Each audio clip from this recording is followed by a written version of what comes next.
Lihat hadirin rahimakumullah, ini kemudian para ulama juga menyampaikan wala yunafis sabra an tamtani al mar'atu min az-zinati kulliha haddadan ala wafati waladiha aw ghairihi idza lam tazid ala thalathati ayyamin illa ala zawjiha fatahidda arba'ata ashhurin wa ashra.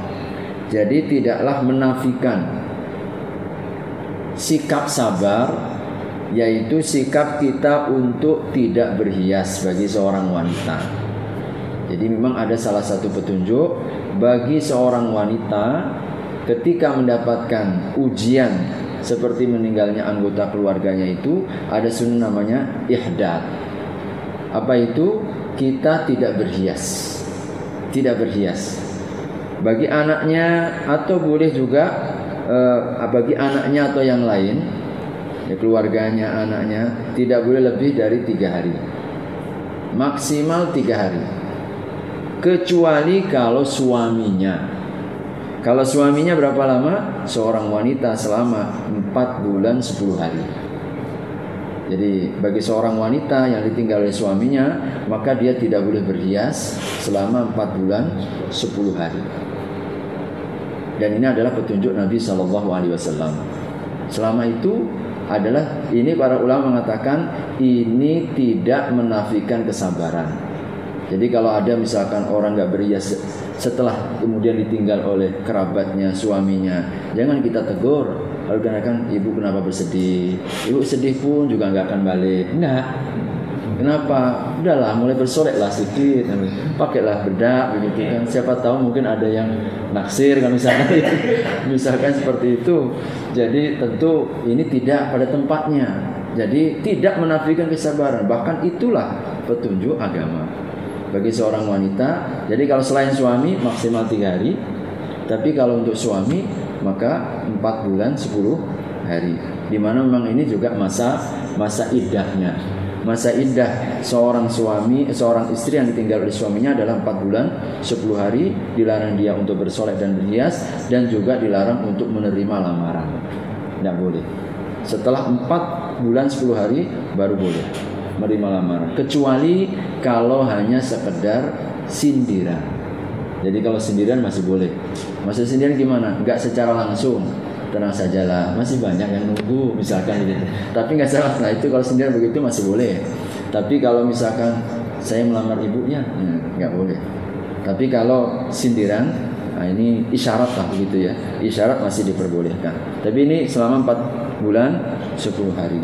Ini juga didasarkan pada hadis yang diriwayatkan oleh Imam Bukhari 1282 dari Zainab binti Abi Salamah qalat dakhaltu ala Ummi Habibah zaujin Nabi sallallahu alaihi wasallam. Aku pernah masuk kepada Ummu Habibah, istri Nabi sallallahu alaihi wasallam, faqalat sami'tu Rasulullah sallallahu alaihi wasallam yaqul, aku mendengar Rasulullah bersabda, la yahillu limra'atin tu'minu billahi wal yaumil akhir. Tidaklah dihalalkan bagi seorang wanita yang beriman kepada Allah dan hari akhirat antuhidda ala mayyitin fawqa 30, untuk berhenti tidak, ya ihdad itu sebagai bentuk berkabung bela sungkawa lalu tidak berhias kepada seorang mayit melebihi dari 3 hari, illa ala zaujin, kecuali untuk istri suaminya, arba'ata ashhurin wa ashra, 4 bulan 10 hari. Hadis riwayat Imam Bukhari. Jadi ini dalilnya, sehingga hadirin rahimakumullah adalah sebagai bentuk, ya sekali lagi ya bela sungkawa ya, dan juga untuk menghindarkan berbagai macam mungkin ya omongan yang andai kata nggak ada petunjuk ini, baru sehari ya suami meninggal lalu bersolek sedemikian menornya, mungkin tetangganya akan bilang ini sedih atau malah sukacita, ini sepertinya kok sukacita begitu. Nah ini tentu bagian dari ajaran agama kita insyaallah. Wallahu a'lam bishawab. Ini beberapa yang dianjurkan oleh syariat ya, atau ya yang wajib dilakukan bagi kerabat ya. Saya tambahkan, pertama yang diharamkan. Apa yang diharamkan? Kalau tadi yang dianjurkan maupun juga yang diwajibkan ya. Yang diharamkan pertama adalah an-niyahah, meratap. Jadi jelas meratap, meraung-raung, mengeluarkan suara. Jadi bedakan antara menangis, hanya sekedar menangis boleh. Tapi ketika mulai meratap sampai mengeluarkan suara, apalagi ditambah dengan sikap-sikap yang dilarang, maka ini termasuk yang diharamkan. Hadis Abu Malik Al-Asy'ari, anna Nabiy sallallahu alaihi wasallam qala arba'un fi ummati min amril jahiliyah. Ada 4 perkara dari umatku termasuk dari perkara jahiliyah. La yatrukuhunna, mereka itu tidak meninggalkannya meskipun sudah Islam, kata Nabi. Jadi ada 4 perkara jahiliyah yang masih dilakukan oleh kita orang Islam. Apa itu? Yang pertama, al-fakhru fil ahsab. Kita bangga-banggaan dengan nasab. Bangga dengan nasab. Ini kadang orang bilang darah biru ke, darah hitam ke, atau darah apa gitu ya. Jadi masih bangga-bangga dengan nasab. Nasab gak perlu kita banggakan. Jadi karena nasab tidak akan menyelamatkan. Nabi SAW kepada Fatimah sendiri, beliau mengingatkan itu, tidak akan memberi manfaat kecuali dengan amalnya. Yang kedua, watta'nu fil ansab. Lalu yang kedua adalah mencela nasab. Mencela nasab juga nggak boleh. Bangga nasab juga tidak boleh. Mencelanya juga nggak boleh. Jadi mencela-cela nasab. Jadi nasab orang di, kau ini keturunan Sudra atau apa kata kalau di ini kan keturunan orang ya apa, orang miskin, orang kampung, misalkan, nggak boleh. Kita mencela nasab tidak boleh kita cela. Sama sebagaimana bangga nggak boleh, termasuk juga mencelanya. Wal istisqa bin nujum, lalu minta hujan dengan bintang. Maksudnya apa? Masih ada sebagian yang kemudian menganggap bahwa kalau bintang tertentu keluar, ini tanda hujan. Nah, dia ada sebagian anggapan itu. Ini bintang yang akan menjadi sebab turunnya hujan. Nah, itu yang dilarang. Jadi ini kepercayaan jahiliyah. Dan yang keempat, wan niyahah, yaitu apa? Meratap.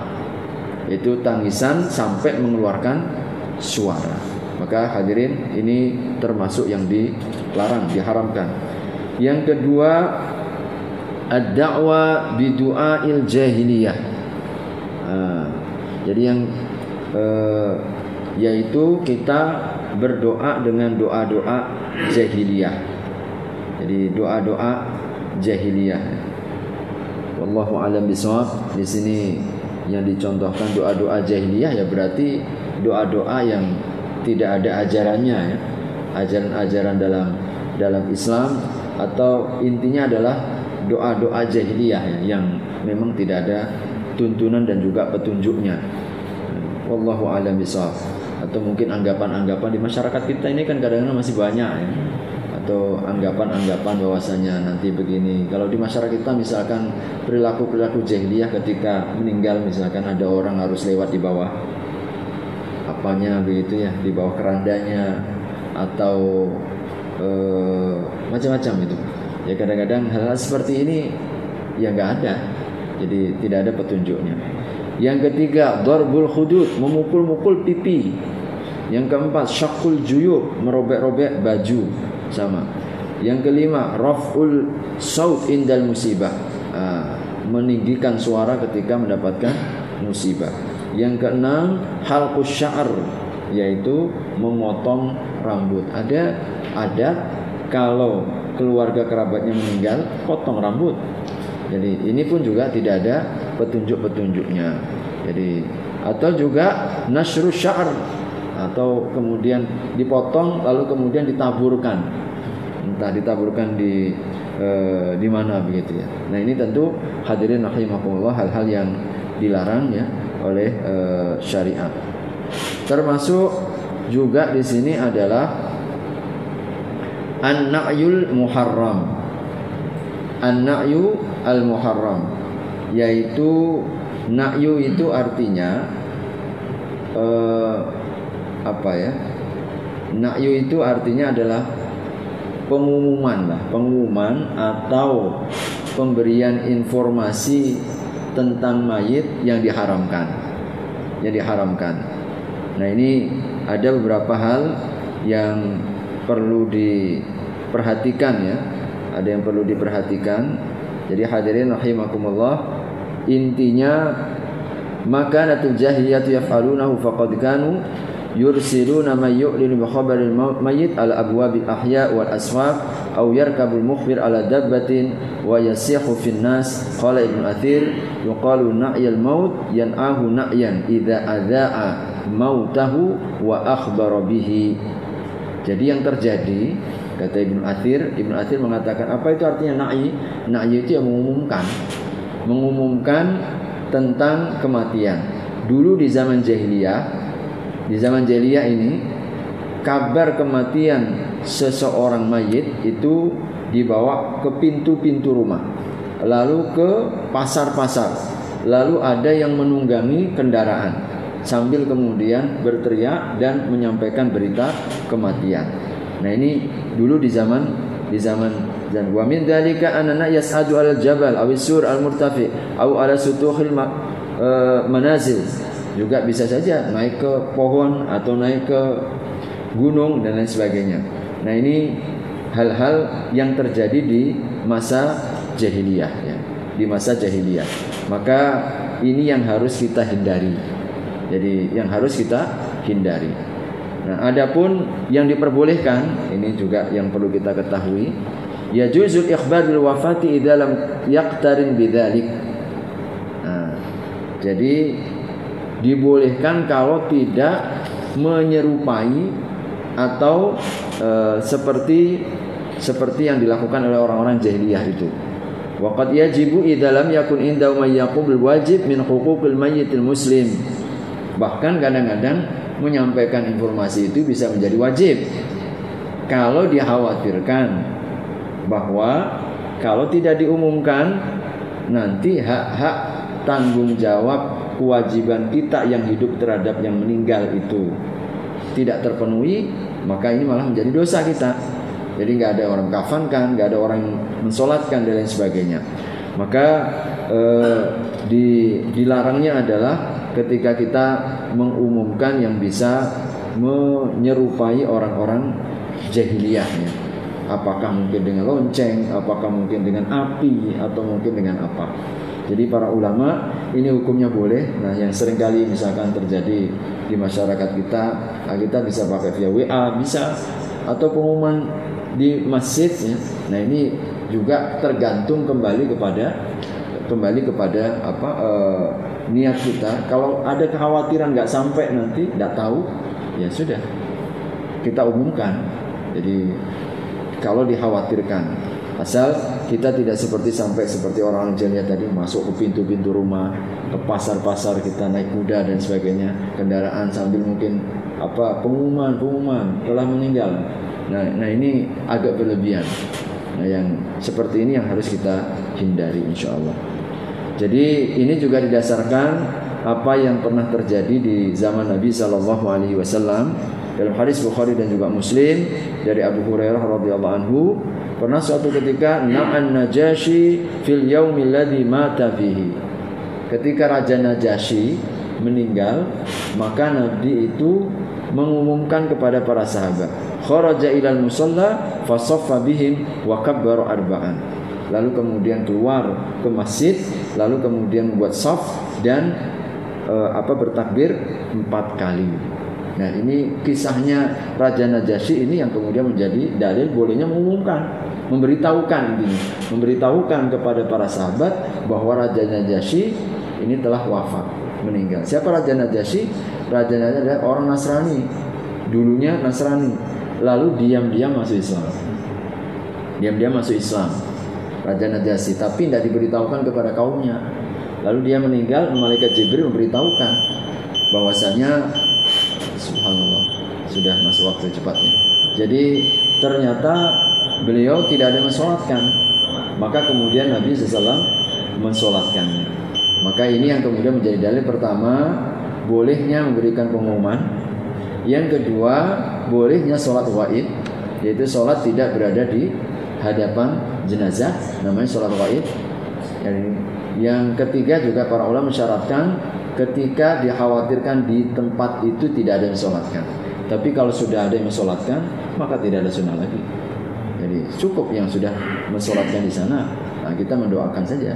Jadi ini diantara juga yang pernah terjadi di zaman Nabi Sallallahu Alaihi Wasallam. Baik, hadirin rahimakumullah. Ini yang mungkin saya kira jam 7 sekarang, ternyata jam 7 kurang.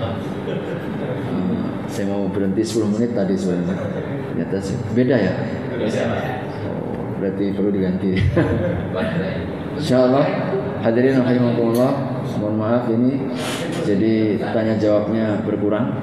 Jadi mudah-mudahan insyaallah nanti di lain kesempatan, mudah-mudahan pekan depan kita masih pokok bahasan terkait dengan masalah-masalah jenazah.